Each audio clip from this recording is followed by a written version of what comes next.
This isn't your typical motorsports podcast. You're listening to Crush This, a monster truck podcast presented by High Octane Coffee and J Concepts. A show where we take you inside the minds of your favorite drivers, past and present, of the monster truck industry. And now, your hosts, Brad Shaw and dancheechagosh. Buckle in. The show starts now.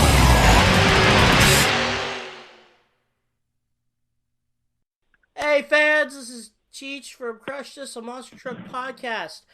Doing another episode. Right now, I believe Brad is somewhere at work, but he's always producing material for you guys, and we have a new home for our podcast, so we'll still be on iTunes, Google Play, Spotify, but I think we're dropping from our domain to another one. This is our Where Are They Now episode, and we're first starting off with a gentleman that did another podcast for another group, but they just pop their head out of the water once and twice a little bit. It's like a really bad girlfriend.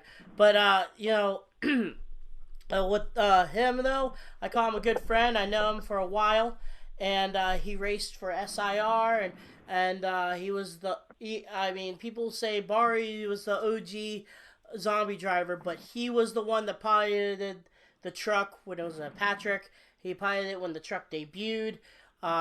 He was the zombie driver, and he went all out. And I like to say he's a really good friend of mine, and this is Sean Duhon. How you doing, bud? I'm doing great, Cheech. I very much appreciate it. It's great to be here, and I thank you for all the great words you said. Thank you. I try. Yeah,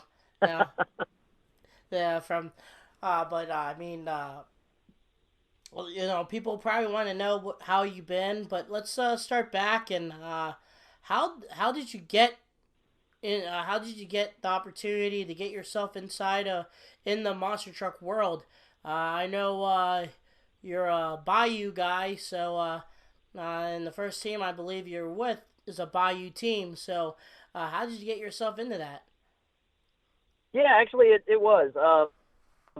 I had a friend down here named Mike, and he knew Gary Porter. Used to crew for him for quite a while, just when he was doing local shows around Louisiana, and introduced me to him. And from there, Gary introduced me to John Seasock with Sudden Impact Monster Truck. So him and I became friends, and I kind of helped him when he was down here, within the South. And things just kind of grew from there, and I introduced John to a buddy that I had, Brandon Lagarde, and Brandon always wanted to get into monster trucks, so we hooked them up together, and everything went uphill from there, and that's pretty much how I got my start, was just kind of crewing on trucks, and I've been racing since I was a kid, so I knew a little bit about mechanics, and started from the bottom and worked my way up. Sorry about that. So with you working out, going on top, you kind of made you, Brandon, John Zimmer, Carl Van Horn.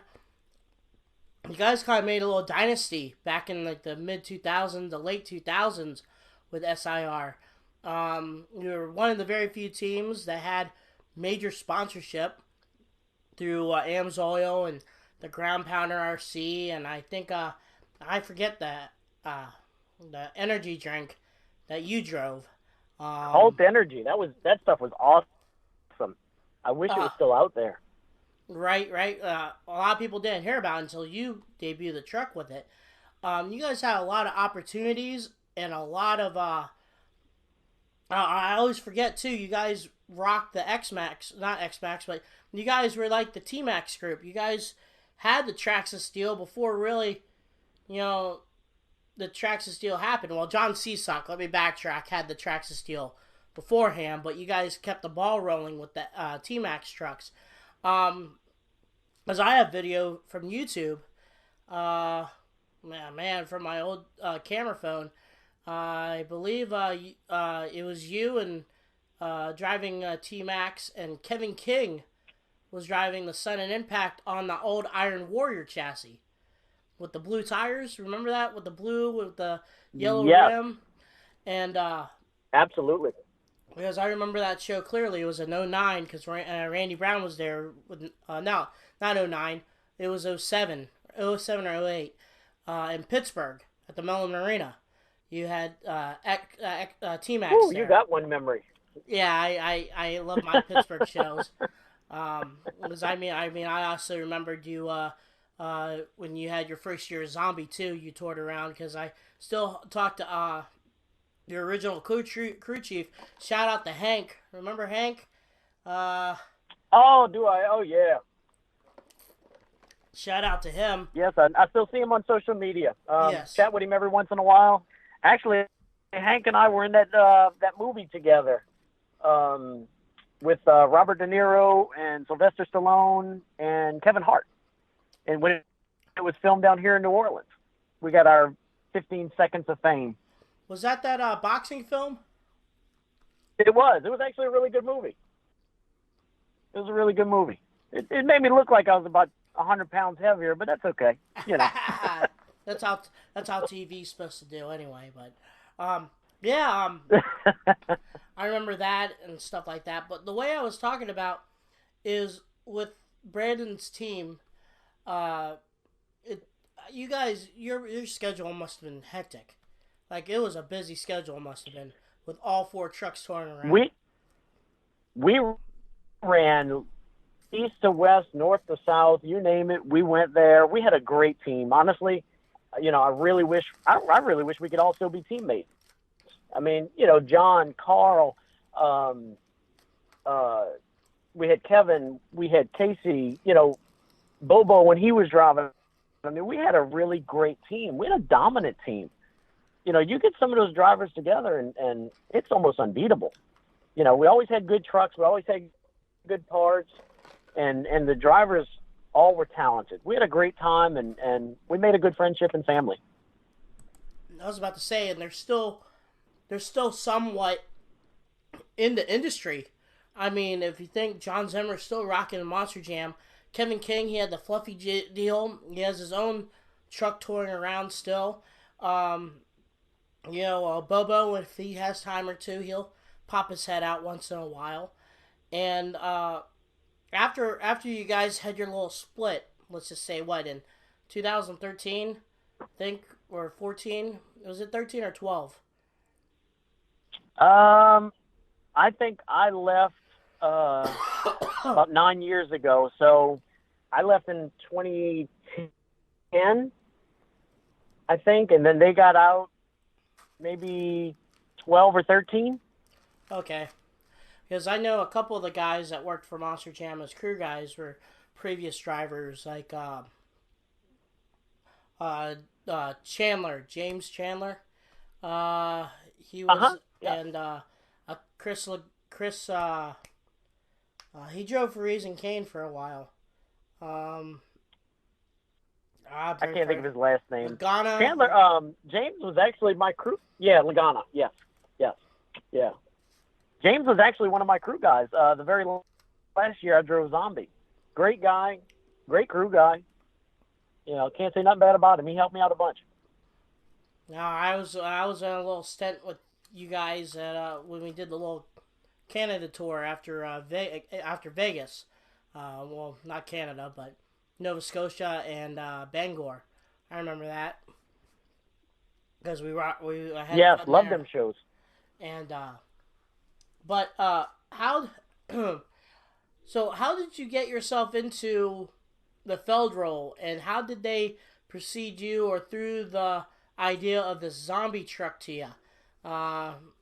Because I know when you first started, you went all out. You dressed like the Zombie and everything like that with the contacts, where today's drivers don't even want to do that anymore.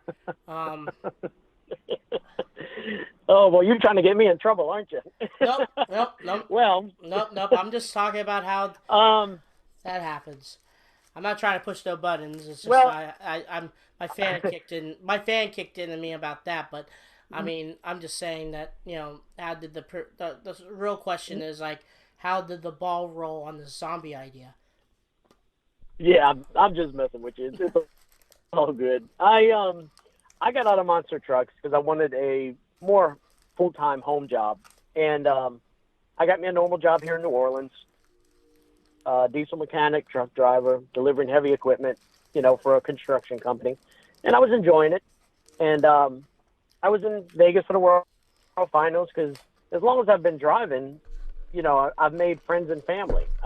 I've been in Vegas every year that I've been driving, so I go just to hang out with my friends. And Keith Speller approached me at the banquet, which they don't have anymore. It's unfortunate, but that was a really fun time. He approached me and asked me if I was ready to come back, and I thought he was kidding. I thought he was joking. And then afterwards, he was like, give me a call. I wasn't kidding. I was serious. So I gave him a call, and everything aligned, and it worked out, great. The company I work for, they're huge monster truck fans. The president of the company, he has grandkids, so they're huge monster truck fans. So he agreed to let me leave on weekends. So they flew me out every weekend to drive. We started in Superman, and I don't think I really fit the Superman thing too great. I'm only 5'7", so following in Chad's footsteps, he was a great Superman, but he's like 6'5". So I really couldn't fill those shoes that great. And the zombie truck came out. So we had our big meeting, and they didn't even have much of anything figured out besides a drawn picture, from a computer sketch. Gave me the picture of the truck and asked me what I thought about it, and I thought it was great. So I had no earthly clue anything about zombies. So I started interviewing kids at the airport on the way home. What do you want to see, from a zombie? And what do you think about zombies? And, everything else. And that's actually where, when we debuted the truck, was in Nashville. I don't remember the arena name. I believe it's a bank. Is it Bridgestone? It is Bridgestone. That's it. Bridgestone Arena. Yep. The paint was almost still wet on the body, and Bill was there. He wanted to see what kids thought about it, and him and I talked a lot about the truck, and I kept bringing up issues that the kids at the airport and the kids that I talked to, they were giving me ideas, and I said, well, Bill, why don't we add arms to this thing, and why don't we make the mouth move, for pit party, we brainstormed for weeks on that truck.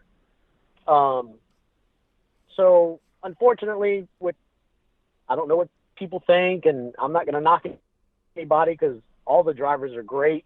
I'm friends with all of them. I respect all of them. I wouldn't say anything bad about any of them. Yeah, I came up with the ideas. Zombie arms were my ideas.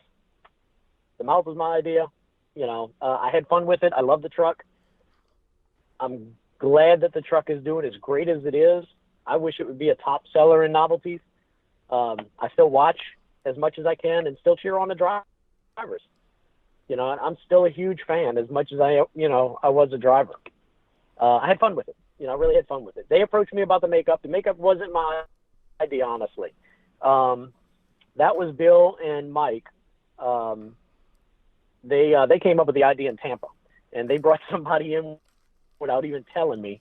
I was already doing the contact thing, and they brought a makeup artist in and decided to paint my face up, and it really hit it off with the fans. They loved it. Mr. Feld showed up, and he loved it. He was taking pictures of me and sending it all over to his friends, and it was really cool. We had a great time with it and a great run. I was about to say it was a good run, and Mari really took the flag, and he's running with it big time. Same thing with Macy and Amy, and I don't even know how many other giant zombie guys are there. But now, outside of the a zombie in the monster truck world, you have a pretty cool what is it, a pro mod, a street mod drag car. Explain to the fans about that, and Talk about that. I do. I appreciate that. It's a 1970 Opel GT. It looks like a little mini Corvette.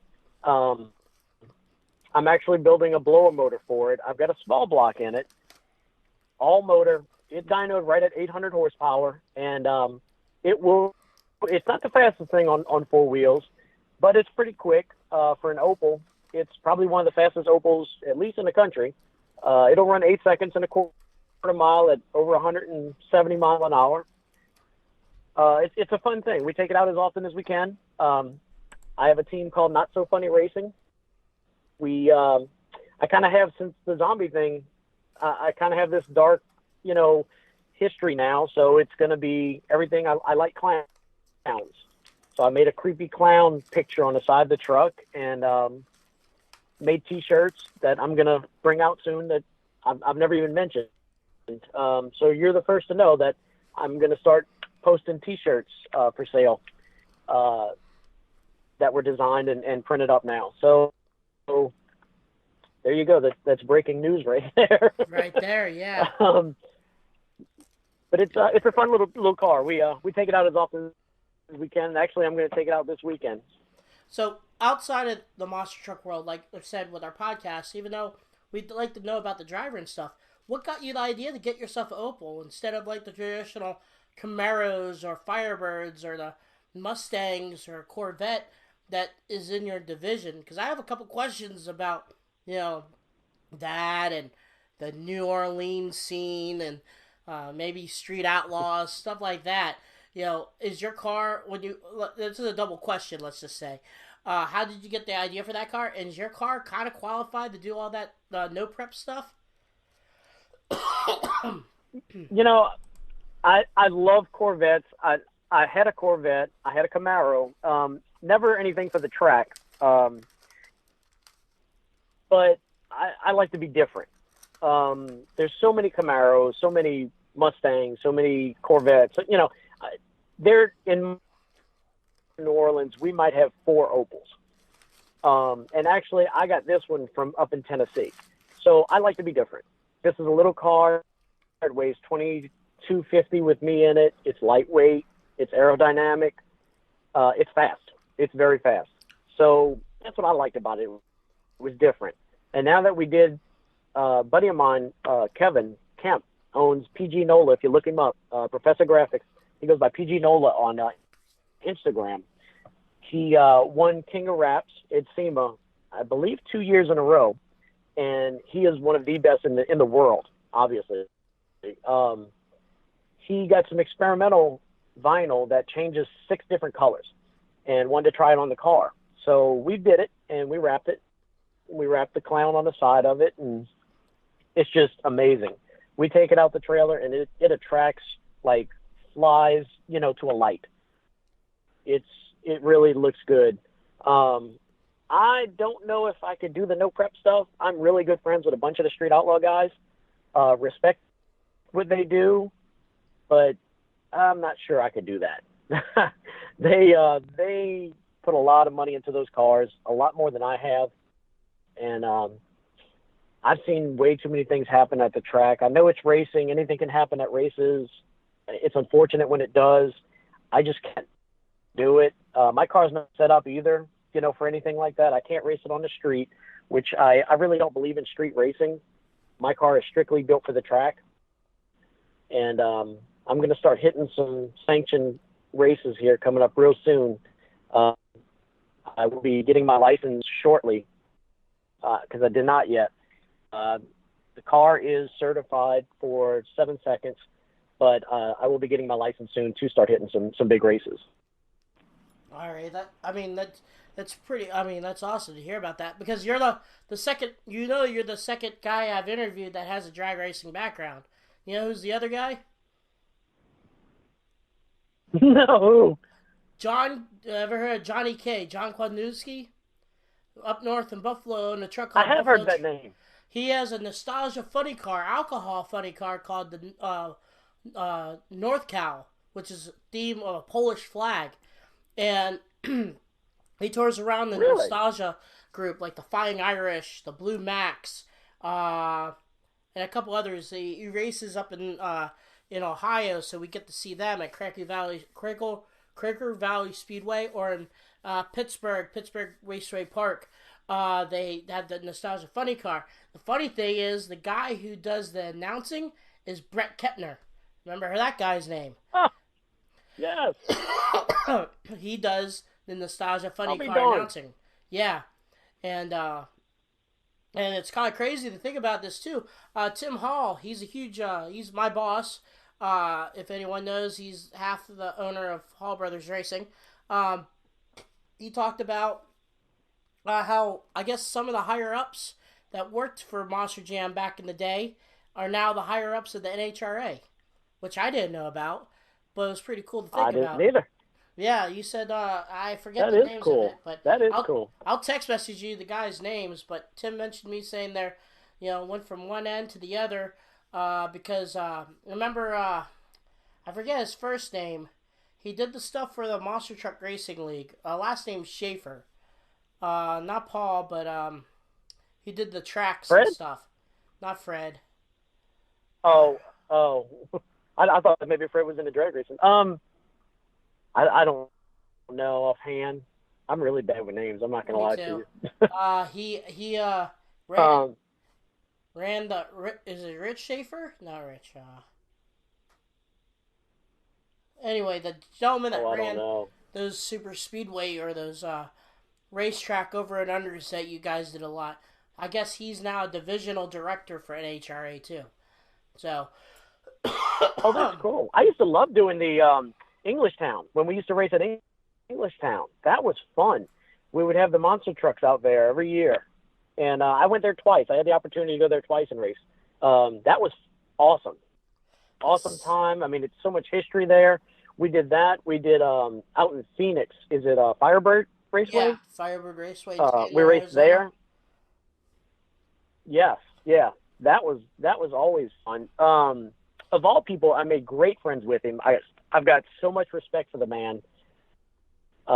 His first year in Monster Jam, Bryce, he drove Monster Mutt back when I was doing the Canadian tour with Cam, and so much talent. He's such a talented driver.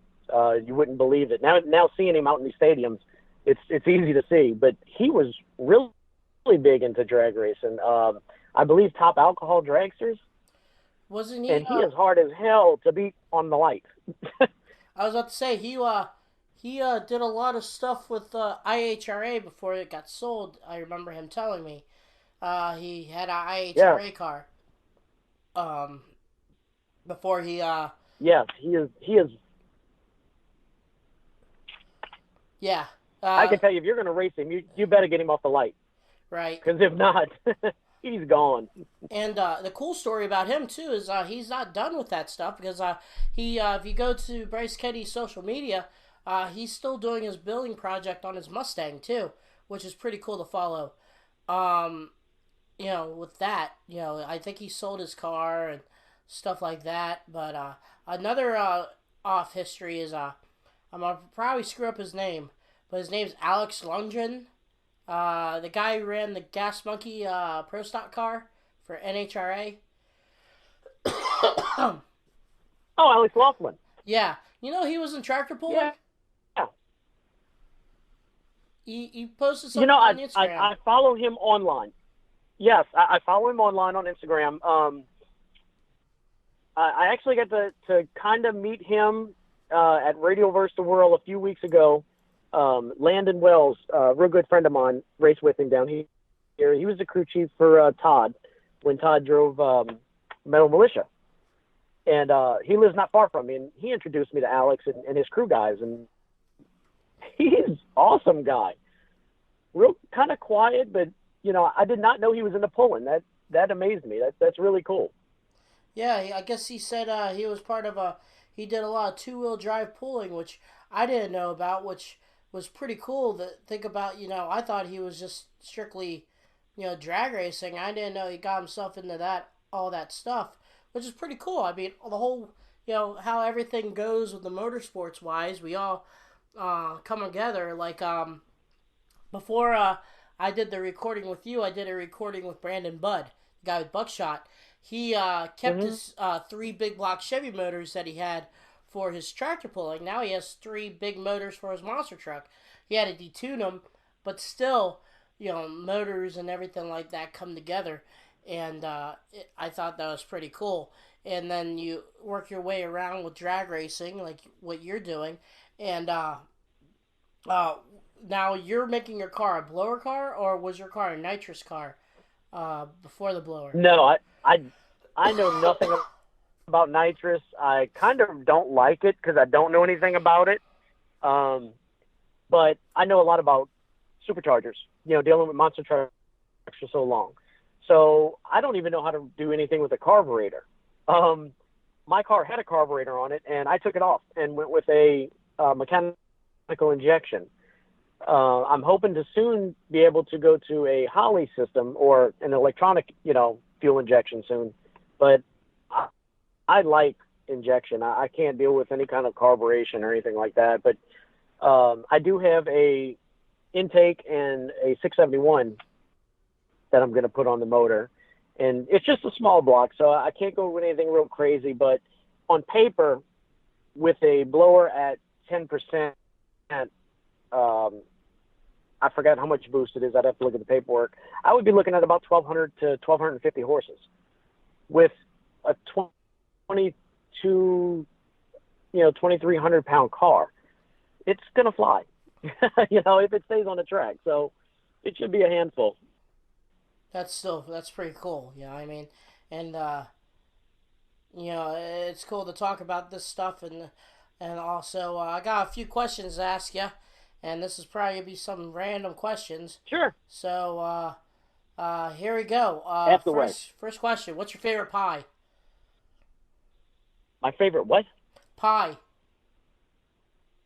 Pie? Yep. I love apple pie. I'm not gonna lie. Apple pie is no a good ice cream, choice. just apple pie.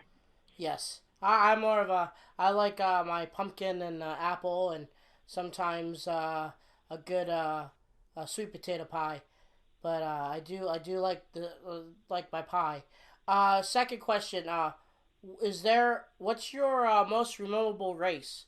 What was your most memorable show? Something that you always think back on and smile. I guess you could say. There's actually 2 that I can think of right now off the top of my head. Probably, every one of them meant something to me. But the 2 that actually stand out, one would be a race and one would be freestyle, if you don't mind me answering it that way. Go ahead. The race that I would think of would be the last one in the Silverdome. When they reopened it, and I'm sorry to say I don't remember who the promoter was. I remember Elliot being there, so sorry Elliot if it was you, but I remember Elliot being there, and I wound up winning racing, and that was an awesome feeling to go back to the Silverdome and be able to win a monster truck event there, because that's where it all started, so that to me meant a whole bunch. As far as the second part to my answer, the last freestyle I ever did in Zombie was in Bangor, Maine. And the last hit that I made was on the cars, and they broke the rear wheel off, and they shut me off. And I didn't know it was going to be my last. Luckily, they shut me off because I was getting ready to really let it loose. So it's probably a good thing. But I guess as much fun as I had in Zombie, and the company was great to me. They helped me out a lot and did a lot for me, to put me in that truck and, just give me all the free reign there. That has to stand out a bunch also. That's pretty cool. The stuff to think about. One of the last times in the Pontiac Silverdome and stuff like that. I have to say it's pretty cool to think about that. Is there any type of social media people can follow you? Yes, I'm on Instagram. I'm on Twitter. Both of them are my name, just Sean Duhon. Um, I have Snapchat. I believe it's same thing, my name. Um, if not, hit me up on Instagram or Twitter, and we can exchange Snapchats. That's easy enough. I don't have Facebook. Sorry, never did get into it, but I do have both Snapchat, Instagram, and Twitter. That's pretty cool. All right, guys, that is Sean Duhon. Thank you very much for coming on, and you know we'll be right back, and tell you about our next guest. Hey guys, it's Brad here. I just wanted to say thanks to Cheech for doing all these episodes and getting recordings done. I've been busy with my personal life and work. I just started a new job, so hopefully I'll have a little bit more time to do episodes with Cheech. Thank you guys for supporting us. Go check out Crush the Stigma. It's something that we've started as well. Thanks to J Concepts, High Octane Coffee, everybody that supports us. Obsessed wear for doing the Crush This t-shirts. Go get you some of that. Contact Cheech for that. Like I said, I know I'm not around much for the episodes, but just know that I'm behind the scenes working hard, getting these episodes out, doing edits for the Nitro Hour and all that. So I just want to thank you guys for the support.